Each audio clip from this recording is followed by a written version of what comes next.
Hi there. So, morning. It's morning. I'm just going to do a quick little video on the ego, I think. I've had a couple of conversations this morning and ego's come up and I saw something and it's come up. So I'm going to just start doing videos when things come up for me because I kind of interpret them in different ways and I can do little posts about it. And if there's any subjects that sort of come up for you or anything you want to bring into a conversation, not that I'm right or wrong or anything, but it's just getting these subjects open and talk about. So it's come up to me today a couple of times. Okay, so what is this ego? So the ego word gets talked about a lot in a very negative way, and I don't use the word a lot because I feel that the ego has been this kind of other person that I've had, and we all have layers of egos, especially the more layers of trauma or disassociation or fragmentation from our soul is the more that we have this kind of creative person that maybe is not our true self. So I believe I had layers and layers and layers of it. So obviously through my healing that I get to shed that. That's quite hard and it's quite painful. And also I realised I had to love that part of myself for it to say goodbye and to shed it. And that it was really hard. And I've had to sort of step into this other self, this other who I am, in my true self. But why should I hate the ego?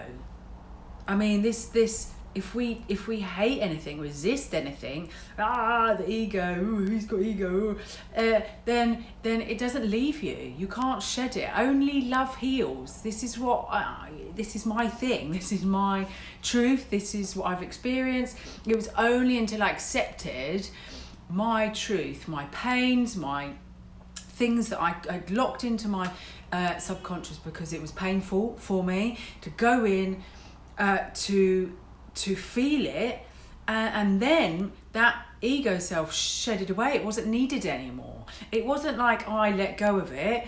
It's part of that letting go. And how do you let go of something? I still don't understand, because actually it's accepting something that then the body physically can then let go of the ego self. So that's my little chat on the ego today, because it had come up a couple of times in this negative connotation, which I don't particularly, it doesn't sit with me very well personally. So I just wanted to give my little 2 pennies or whatever they say, my little comment on the ego. It's all, you have to love all of ourself, even that dark self, even that self that isn't our true self. Part of loving and accepting all of our stuff, our life, our anger, our aggression, our protectiveness, our not talking, all of these parts of our personality has been there to protect, because you haven't been able to manage to deal with your pain, your shit, your stuff. Now we're coming into this evolutional period of the world, stage of all our lives. So let's just get rid of the word ego. Jeez, let's just love ourselves and it will just shed away. Surrender. All right, namaste, lots of love, bye-bye. So I really love this picture, actually, and it really explains something that I was thinking about recently.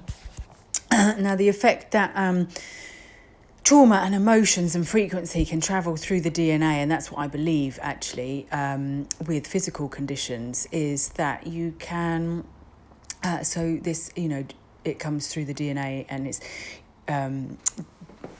generational, like if you've got diabetes, etc.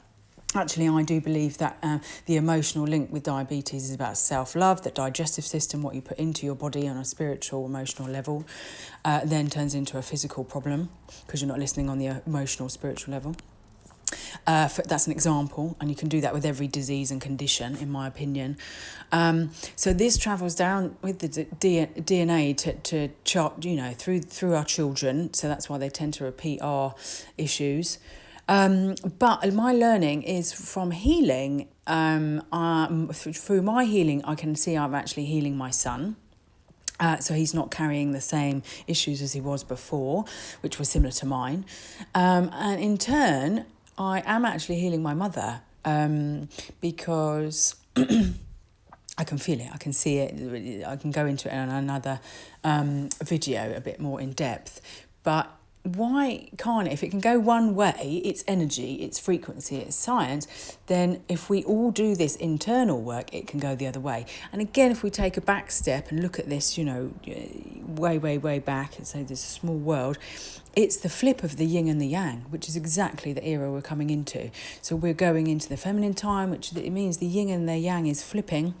Instead of learning externally in the physical, we're actually coming back, and it's a period of time to learn within the yin. Who knows, in another period of time, we'll come back out from yin to yang. This is what life is all about. So why can't we do healing? Your healing will heal your smaller people around you, and it will also heal the elderly people around you, and it will you will heal your family DNA.